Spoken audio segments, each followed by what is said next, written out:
Ensuite, Jésus parcourut la Galilée. Il ne voulait pas séjourner en Judée, parce que les autorités juives voulaient le tuer. La fête juive des Huttes était pour bientôt.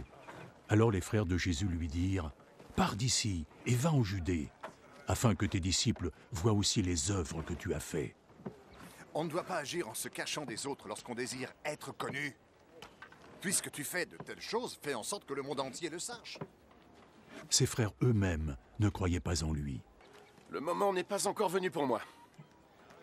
Mais pour vous, chaque instant est le bon. Le monde ne peut vous haïr, mais moi, il me hait. Parce que je continue à dénoncer ses mauvaises actions. Allez à la fête, vous, mes frères. Personnellement, je ne vais pas à la fête.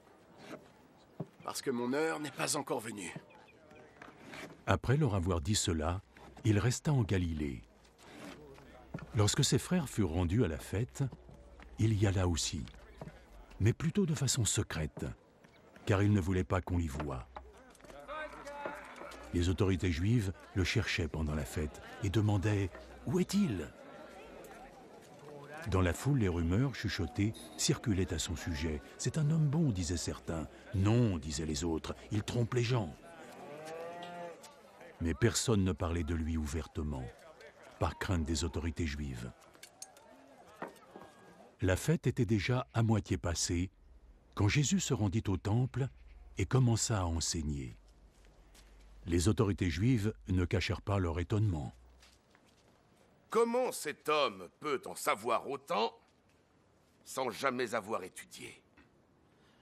Ce que j'enseigne ne vient pas de moi, c'est Dieu qui m'a envoyé cet enseignement. Quiconque veut se plier à la volonté de Dieu saura si ce que j'enseigne vient de Dieu ou alors si je parle en mon propre nom. Celui qui parle en son propre nom a tendance à chercher la gloire pour lui-même, mais celui qui cherche la gloire de celui qui l'a envoyé est honnête. Et il n'y a rien de faux en lui. Moïse vous a bien donné la loi, n'est-ce pas? Pourtant, aucun de vous n'applique la loi. Pourquoi cherchez-vous à me tuer? Tu es possédé par un démon.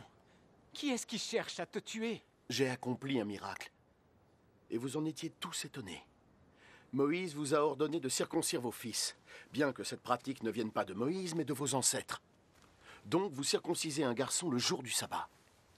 Si un garçon est circoncis le jour du sabbat afin de respecter la loi de Moïse, alors pourquoi êtes-vous en colère contre moi parce que j'ai entièrement guéri un homme le jour du sabbat? Arrêtez donc de juger d'après les apparences et jugez plutôt d'après la justice.